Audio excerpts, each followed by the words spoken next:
Hello, good morning. Today we're going to discuss one of the very important topic in the theology of the Jehovah's Witnesses. And our topic for today is regarding the use of the divine name or the tetragrammaton in their literature and their insistence of using that name because for them it is indispensable in their function as a religion. And the Jehovah's Witnesses, as we can easily understand from their very name, uses the word or the designation Jehovah for the proper name of God. And in their own Bible, the New World Translation of the Holy Scriptures, their own version of the Bible, they uses it more or less 7,000 times. And the reason for doing that is that if it is God's personal name, we should use it because the ancient servants of God like Abraham, Moses, and Jesus used that name, Jehovah, according to them. So today we're going to read some and examine some verses in the Bible if it is really important to use that proper name of God and worshiping the Creator. So today we're going to examine the content of Exodus chapter 6 verse 2 and 3. Here in their own Bible, it says here, "Then God said to Moses, I am Jehovah, and I used to offer to Abraham, Isaac, and Jacob as God Almighty. But with regard to my name, Jehovah, I did not make myself known to them."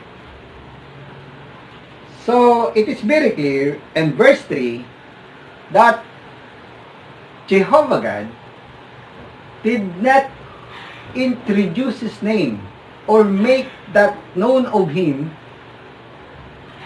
to His servant Abraham and Isaac and Jacob, those faithful men of old. He did not introduce His name as Jehovah, and He did not told them that Jehovah is His name. That is very clear here in Exodus chapter 6 verse 3. But what can we discover?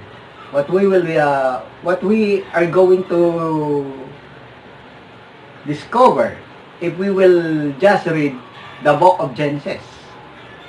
Well, in the book of Genesis, we can see for ourselves, if we will just read that book of the Bible, that Abraham freely uses the name Jehovah. And so his wife and also members of his household, just like his maid servant Hagar and his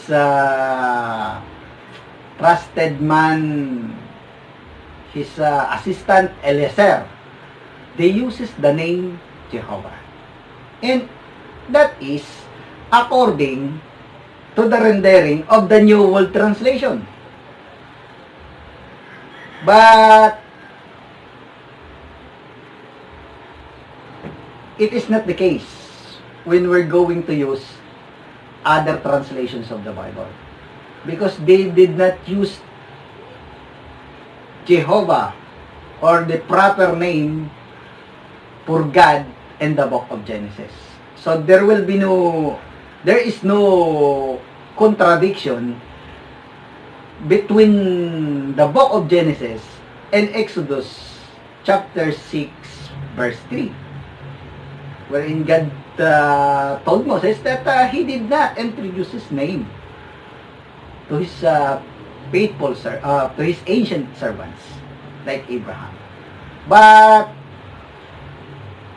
the case became different when one uses the New World Translation. So, if you use the New World Translation, it will have a contradiction. How come? How come? How come that Abraham freely uses the name Jehovah if in Exodus, God is telling Moses that he did not introduce himself as Jehovah to Abraham and to his household, to members of his household for that matter, that he did not introduce? Is God lying here? So, it is a very clear contradiction because the Jehovah's Witnesses put the name Jehovah in the book of Genesis. That is a very clear problem in their own, because of their own version of the Bible using the name Jehovah in the book of Genesis. So, I don't know what kind of explanation are they going to do here to explain Exodus chapter 6 verse 3. Because it is very clear in that verse that Jehovah, the name Jehovah, is not known to the patriarch. So, that's the point I just want to make here in this video with regards to the use of Jehovah in the Old Testament. Now let's move on to the use of Jehovah and the New Testament, because many people are surprised when they read the New World Translation or the version of the Bible of the Jehovah's Witnesses, because they uses the name Jehovah in 237 places in the New Testament. But then, let me stress this point, that the existing Greek manuscripts available today, which is the basis of the New Testament, the translations of the New Testament, does not have Jehovah or Tetragrammaton in their verses. So, the Jehovah's Witnesses came up with an opinion, reasons to put Jehovah, the proper name for their God, and the 237 places in the New Testament. But the physical evidence, as I've said already, shows that the name Jehovah cannot be found and available.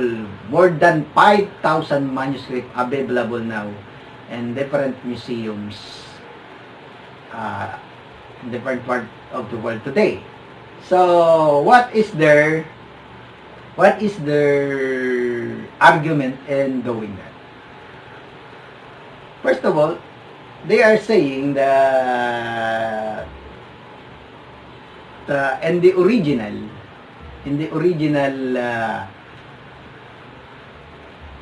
manuscript, the original version of the New Testament, they are saying that the tetragrammatons are further, but so far they have no physical evidence to support that claim.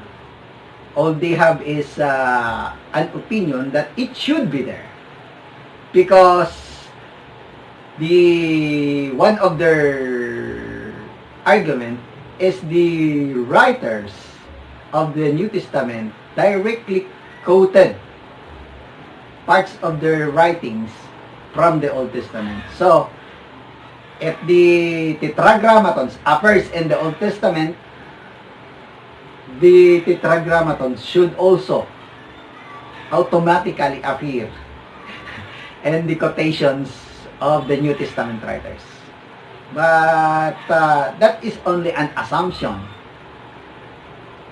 And because of that assumption, another assumption that resulted from that premise is that the copies of the Bible during the time of Christ and his early disciples who wrote the New Testament, the books of the New Testament, already read the tetragrammaton from their copies of the Bible. But that argument contradicts another argument from them that Jesus Christ uses the name of God and introduces it to his followers. That is why the oftentimes quotes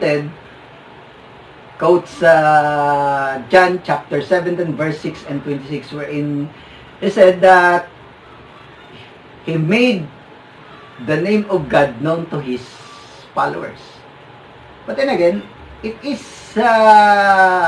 poses a contradiction to their position that the divine name continued to appear in the Bible of the Jews even before the coming of Christ, and during his time, it appears on their own copy of the Bible. How come? How come did Jesus has to introduce Jehovah to his disciples if his disciples, while growing, attending their religious activities in their synagogues, already heard and regularly read the name of God or the tetragrammaton, which they call Jehovah, in their own copies of the Bible? So, how will that be possible? How will it be possible for God to introduce someone who is already known to his disciple? So, that is a very big contradiction that the Jehovah's Witnesses has to reconcile in their explaining or defending the appearance of the divine name in the New Testament. And what problem are they going to encounter in using that form of divine name in the New Testament? Well, I want to direct your attentions, my dear viewers, to Romans chapter 10 verse 13, because this is one of the favorite verses of the Jehovah's Witnesses, because they uses this to stress the point that the use of the divine name in the salvation of a person is indispensable. Here, it was said here in Romans chapter 10 verse 13, for everyone who calls on the name of Jehovah will be saved. So, if you want salvation, as they asserted, it is dispensable that you call upon the name of Jehovah. But on the many translations of the Bible and on the existing Greek manuscript, which is the basis of the New Testament, the word Jehovah does not appear. The word there that we can read now is Kyrios or Kyrio, which is the Greek word for our English word Lord. But the Jehovah's Witnesses is so bold enough to put Jehovah in Romans chapter 10 verse 13. But what is the problem of putting this Jehovah in verse 13? Now, let me direct your attention on verse 9 of the same chapter. Romans chapter 10, verse 9. And we're going to determine if it is really Jehovah that should be there in verse 13. It says here in verse 9, "For if you publicly declare with your mouth that Jesus is Lord, and exercise faith in your heart that God raised Him up from the dead, you will be saved." So, who will be the one to be publicly declared or be called upon or be uttered by any individual in order for him to be saved? Verse 9 is saying that it should be the name of Jesus. So, after that, let's direct our attention on verse 12. "For there is no distinction between Jew and Greek. There is the same Lord over all, who is rich toward all those calling Him." So now the question is here is, who is this same Lord? Which we should confess in order for us to have salvation based on verse 9. So, because of the title Lord, the reader, an ordinary reader here, will understand that the Lord on verse 12 refers to our Lord Jesus Christ. But then, it will become a very different story when he will read verse 13 saying that one should call on the name of Jehovah in order to get saved. And additional for that, if we will read verse 17, it says here, "So faith follows the thing heard. In turn, what is heard is through the word about Christ." So, faith is based on the thing heard. And all that we should heard is about, all of it should be about Christ. So, the reader here, an ordinary reader of the New World Translation without any preconceived or prejudiced ideas, will have the understanding that the Jehovah on verse 13 will be the Jesus, should be the Jesus on verse 9 and verse 12 and verse 17. Because the Jehovah's Witnesses put Jehovah on verse 13. But the problem will not arise if they just put the word Lord on verse 13. So, the Jehovah's Witnesses has a very big problem here in Romans chapter 13 verses 9, 12, 13, and 17.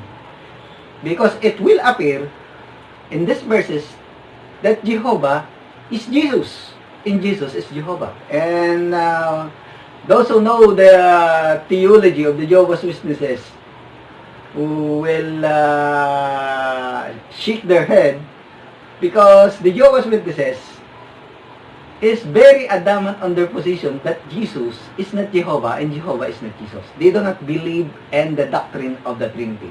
But on their putting Jehovah on Romans chapter 10 verse 13, it has they unwittingly support the doctrine of the Trinity for that matter, because it clearly appears that Jehovah is same as Jesus because of their putting the word Jehovah on that particular verse when it should be Lord that we must be read, that we're going to read if they did not alter that part of the Bible. So, what is the another reason of Jehovah's Witnesses in putting the word Jehovah in the 237 places of the New Testament? Well, one of the arguments is that, as I've said before, the writer writers of the New Testament quoted directly from the Old Testament, wherein we can read that the Tetragrammaton is being used by the Old Testament writers. So the word Jehovah should be in those places too. But if we're going to count those direct quotations from the Old Testament, how many verses in the Bible does the writers, or did the writers of the New Testament quoted directly from the Old Testament? Well, if you will painstakingly examine that and count that for yourselves, you can find only 71 places in the New Testament wherein they quoted directly from the Old Testament where the Tetragrammatons appear. So, it is only 71 places or 71 verses in the Bible. So, what will be their reason for putting the word Jehovah and the 160 plus verses in the Bible, where it should not be there, because it is not a direct quotation from the Bible, and the Greek manuscript wherein all the Bibles and even their own Bibles is being based from those Greek Testament, and those Greek Testament or manuscript does not have Jehovah or the Tetragrammaton in their verses.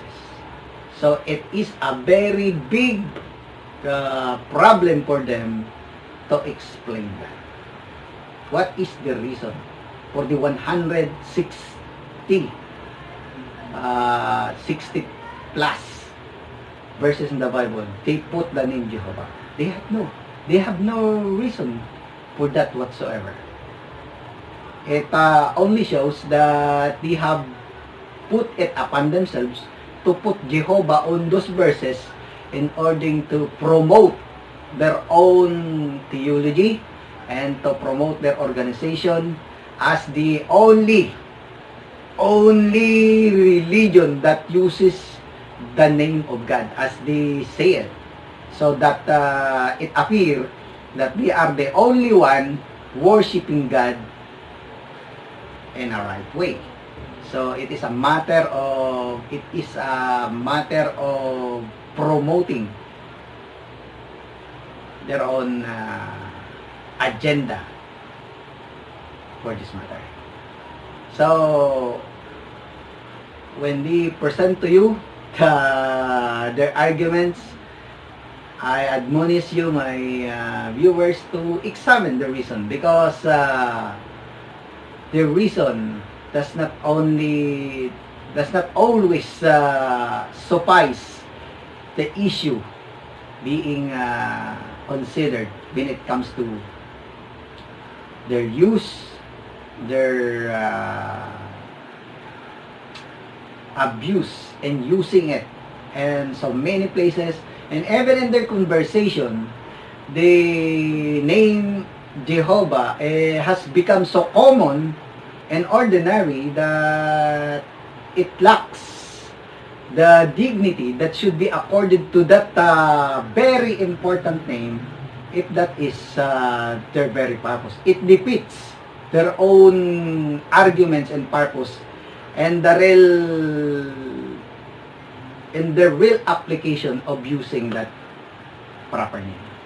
So that's all, my viewers, and I just hope you understand my arguments here and the verses that I have presented to you. Why is it so wrong to place to put the name Jehovah all over in the Bible without any regards for the contradictions that it will make when it comes to considering the whole issue regarding this particular topic. Once again, I bid you a good and a happy day.